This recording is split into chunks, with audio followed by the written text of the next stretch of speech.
20 വർഷത്തെ ജയിൽവാസത്തിന് ശേഷം നാട്ടിൽ വന്ന് ഉമ്മയെ കണ്ടു പെരുന്നാൾ കൂടിയൊക്കെ സന്തോഷമുള്ള നിമിഷങ്ങളാണ്.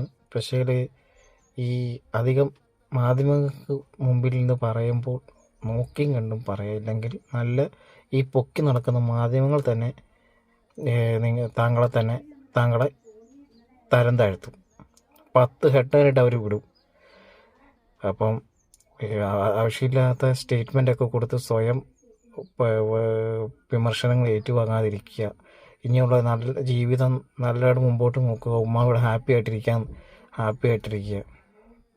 ഈ മാധ്യമങ്ങൾ ഇപ്പം നിങ്ങളോട് ചോദിക്കും, അവർ സഹതപിക്കും. പക്ഷേ കുറച്ച് കഴിയുമ്പോൾ എന്തെങ്കിലും വായിന്നറിയാതെ വിട്ട് അവർ തന്നെ പിടിച്ച് 10 ഹെഡ്ലൈനിട്ട് താങ്കളെ വിമർശിച്ച് ട്രോളി താങ്കളെ മാനസികമായിട്ട് തകർക്കും. അതുകൊണ്ട് മാധ്യമങ്ങളുടെ മുമ്പിൽ നിന്ന് സംസാരിക്കുമ്പോൾ നോക്കിയും കണ്ടും സംസാരിച്ചില്ലെങ്കിൽ